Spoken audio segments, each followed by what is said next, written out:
सुधांशु मित्तल जी, वैसे तो दिल्ली चुनाव पर आपसे बात करनी थी, लेकिन दिल्ली में जहां सरकार बनाने की कवायद जारी है, वहीं बिहार की अगर मैं बात करूं तो वहां पर केसी त्यागी जेडीयू के नेता कह रहे हैं कि ये सब कुछ आप करवा रहे हैं, सरकार गिराने की आपकी कोशिश है क्या?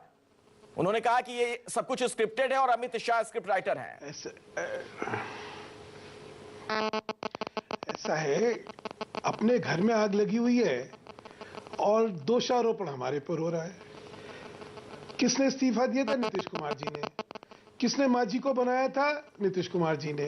जी, आपस में ये लोग अपना कुनबाना संभाल पाए।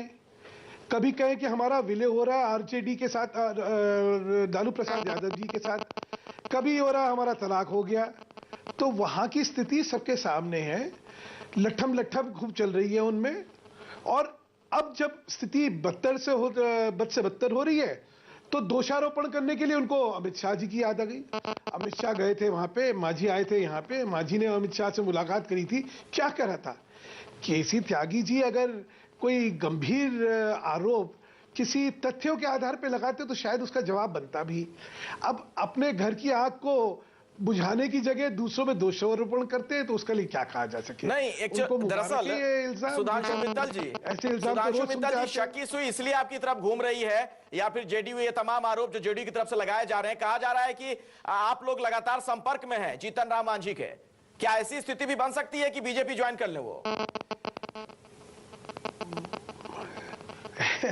ऐसा है, अभी तक तो मुझे तो शेख चिल्ली के किस्से ये सारे लगते हैं।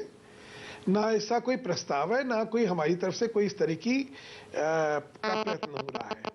उनके घर की लड़ाई है, अपने घर की लड़ाई अपने आप संभाले ना जी। हम पे क्यों दोषारोपण कर रहे हैं? ये सोचे कि भाई आखिर उन्हीं का मनोनीत मुख्यमंत्री। लेकिन एक बात तो है सुधांशु जी कि जीतन राम मांझी के प्रति बहुत ज्यादा सहानुभूति आप लोगों के दिल में आ गई है एकाएक। जिस तरीके से आप लोगों को अब चिंता होने लगी है कि महादलित हैं, उनके साथ वहां पर अत्याचार हो रहा है, ये तमाम बातें जो कही गई हैं बीजेपी की तरफ से।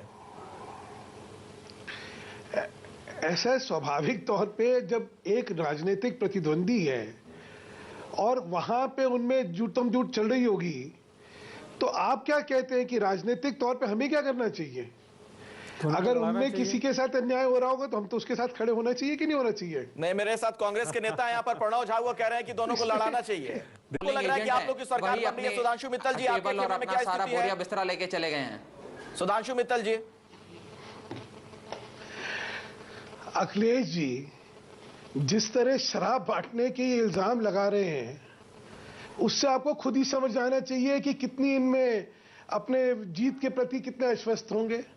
8,700 बोतलें इनके प्रत्याशी से पकड़ी जाए और शराब हम बांट रहे हैं। 2 करोड़ रुपया आप बेईमानी से ले लें और भ्रष्टाचारी जो होते हैं वो बाकी राजनीतिक संगठन हो जाते हैं। 50% बिजली का झूठा दावा आप करें और झूठे हम हो जाते हैं। तो इनकी बात क्या करनी है? देखिए क्या है जी, जो 52-53% अभी 3 बजे तक हो गया, यह भाजपा के लिए एक बहुत शुभ संकेत है। अच्छा, अक्सर क्या होता था कि हमारा जो मतदाता है वो घर से जरा कम निकलता था, ये जगजाहिर बात है, बड़ा कम निकलता था। ये 52-53% 3 बजे तक का मतलब है कि जब ये 6 बजे तक जाएगा तो ये 70-75% के बीच में कहीं ये तो रिकॉर्ड टूट जाएगा सुधांशु मित्तल जी। फिर तो होने वाले आंकड़ा पहुंचने वाला है जी, फिर होगा, रिकॉर्ड भी बनेगा।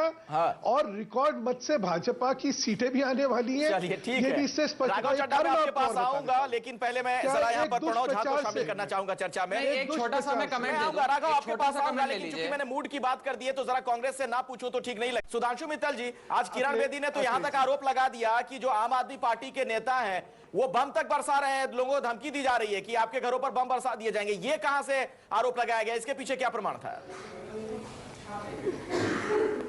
अखिलेश जी, आपने कृष्णानगर में जो सुबह घटना हुई थी वो आप लोग ने सबने देखी, सब उसके चश्मदीद गवाह हैं। किस तरह वोटरों को वहां पे उनके साथ धमकाया गया, कैसे बदसलूकी करी गई, कैसे उनसे ये सारी बातें करी गई, ये तो सबने टीवी कैमरे पे रिकॉर्डेड है। और अभी तक जो मेरे दोस्त कह रहे हैं कि शालीमार बाग यहाँ का, अरे भाई आपका इतने दिन से प्रत्याशी जो है उसको पुलिस ढूंढ रही है इसी वजह से, क्योंकि 8,700 बोतलें कम नहीं है। ये वो तो पकड़े सर गए राजनीति आपकी और आप भागते फिर और आप रहे हैं। डिस्कशन कर रहे उसके हैं। बाद अच्छा इस समय कह रहे हैं और सुनिए मैं जवाब दे देता हूं। आपने एक क्यों एक जनता सेकंड, इनको अखिलेश जी वोट देगी, बताएं आपने जरा। क्या अभी तक दिल्ली पुलिस का कोई बयान सुना? सुनिए अखिलेश जी, आपने दिल्ली पुलिस का या इलेक्शन कमीशन से कोई इस बारे में बयान मैं सुना जवाब दे देता कि हूं। हमारा प्रत्याशी पकड़ा गया? नहीं सुना। क्यों इस समय झूठ बोल के? मैं एक आखिरी चीज कहना चाहता हूं, जो मैं जवाब दे लोग देता हूं। मैं आता हूं इतने राघव इस आपके पास, समय सुधांशु जी को बोलने जिसको दीजिए, छोटे कहते में हैं सर। कि विचलित हो गए। एक सेकंड, इतने विचलित, एक सेकंड बस एक सेकंड, इतने विचलित हो गए कि उनको शाही मान से जो है सांप्रदायिकता के नाम पे उनको वोट मांगनी आपको पड़ भी रही करना है। पड़ा डेरा सच्चा वो आज सौदा को। हमें समझाने की सुधांशु भाई मत भूलिए बात। है। मतलब चलिए, हमने नहीं मांगा, हम चर्चा हमने को नहीं आगे मांगा, बढ़ाएं उससे हमारे पहले ऐसे जरा सुन कोई लेते नहीं हैं। गया। किरण बेदी ने आप क्या कहाँ आरोप से लगाए मांगे? हैं आज आम सुन आदमी लीजिए, पार्टी पर? नहीं, सुन लीजिए, अरविंद जवाब ले केजरीवाल ने लीजिए। बीजेपी से मुतल्लिक जवाब क्या कहा लेना है? पड़ेगा एक आपको मिनट सुन अखिलेश लेते हैं, जी। आपके नेताओं इसका को जवाब सुन लेना लेते हैं। आप पड़ेगा। दोनों पार्टियों के जो चेहरे हैं इस वक्त दिल्ली में, सुनते हैं क्या कहा उन्होंने।